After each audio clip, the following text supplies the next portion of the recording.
So I thought it would be of interest to record a sort of director's commentary on the various chapters in the book to sort of explain my thinking about why I shot the homes that I did, because we have there's such a fecundity of amazing homes and design, architecture, and also interior design, craftsmanship to choose from here in West Adams. And I've only just taken a few homes for the purposes of this book. I thought it might be of interest to record a director's commentary about what my thinking was, and perhaps in some cases give a little bit more additional information about the homes. So let's start off with Van Buren Place. I thought we could start off small in the book with just one block, because we've got lots of different neighborhoods, a dozen different neighborhoods in West Adams. So why not start off the book with just one block, as sort of an archetypal selection for West Adams?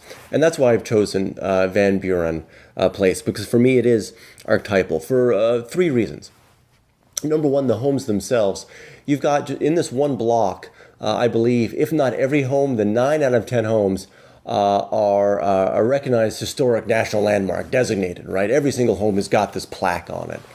Now, I haven't photographed all the plaques for the purposes of this volume. It's not a catalog, it's not something like Google Street Maps where everything is documented. That's not the purpose of this. These are just places and spaces and people that I felt drawn to, that I'm capturing in this volume. So I haven't cataloged every single plaque. If you want to see what a plaque looks like, a standard Los Angeles Historic Monument or National Historic Monument plaque looks like, there's a couple of examples in the introductory chapter. So first off, we've got these amazing, beautiful homes. Every home is amazing on this block. You see just a few of them in this chapter.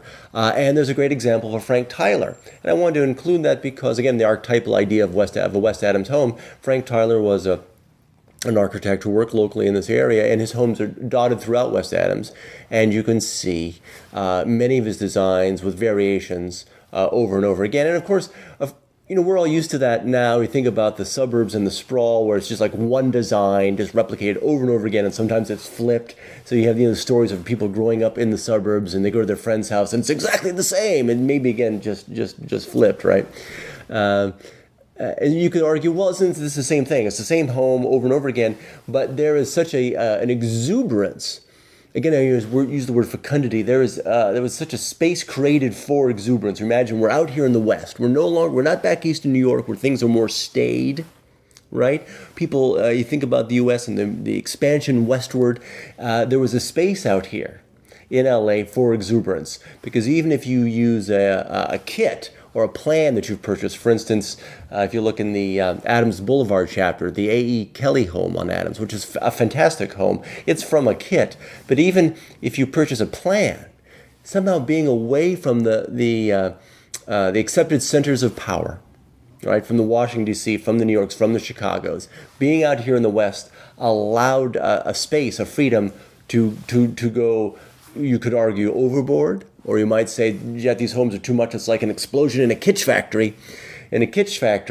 But there's an exuberance, which I find charming. And I find this block charming. So this is one of the reasons that I want to start off with Van Buren Places, because you've got a nice Frank Tyler, and you've got examples where every home has got an historic aspect to it, or has been designated as an historic monument. The other reason I wanted to, 2 out of 3 reasons I wanted to start off with Van Buren, is the movement of peoples, the people on the block. There's a mixture of people of all ethnicities, classes, ages on this block. And that's really representative of West Adams as a whole, which is so diverse.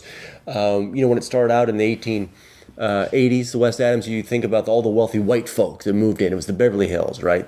Before Beverly Hills of West Adams, as I said in the introduction. Then you had the white flight, and you had Japanese people move in. You had black folk move in. And this is representative in Van Buren Place today. You have people who've been there for decades, and then you've got younger people that are just discovering it. There's the photo of the house in the evening sun, in the afternoon sun. And that's a couple that's, when I photographed that house, they had just moved in. Literally, they were unpacking, unloading the moving van, when I bothered them with my camera saying, hey, do you mind if I just take a photo for this project? So you've got the mix of people. So there's so many stories. I don't have space to include them in this book. For instance, you've got black folk who were moving into the area, let's say 50 or 60 years ago, and they're buying from a Japanese family that had bought from a white family. And the Japanese family had planted bamboo in the backyard. And the black folk who were from the American South, never seen bamboo before. As you can picture, there they are, the first week moving into the house, and first weekend, and you don't like the bamboo. You're going to put something else back there in the backyard, so you cut down the bamboo. You don't go out in the back for a week. Come out a week later, the bamboo's growing back up, and they're completely shocked and surprised because, of course, they haven't, they're not familiar with bamboo. So you get those kind of stories, the movements of different types of people and mixing back and forth, and it's really archetypal for that reason. And the third reason that I want to start off with Van Buren Place is, for me, it's really an example of which it was a mystery. That mystery, the initial mystery, which I mentioned in the introduction that I had when I first came to the area, is why haven't people documented this area in more detail? At the very least, some sort of coffee table, book that would be produced by, some a notable publishing house of some kind. Why isn't there a book of all these amazing homes? And while shooting Van Buren Place, which was one of the first places that I shot, I've been shooting for a year and a half on the project. Something kept coming back to me time and time again while I was shooting and talking to people from all over LA about why they didn't know about West Adams. And what occurred to me was this. A few years ago, I had a gig where I directed a few series, or we call them seasons here in the US, but over there I was shooting in Belfast, Northern Ireland, in Glasgow in Scotland, and Leeds in England. I was shooting a few series or seasons of a hidden camera show, kind of a wacky hidden camera show on Saturday evenings, right? Things pop out on the streets and fun's props and everything. And one of the first problems we had while shooting the hidden camera show, we had to figure out, well, how do we do this? How do we surprise people?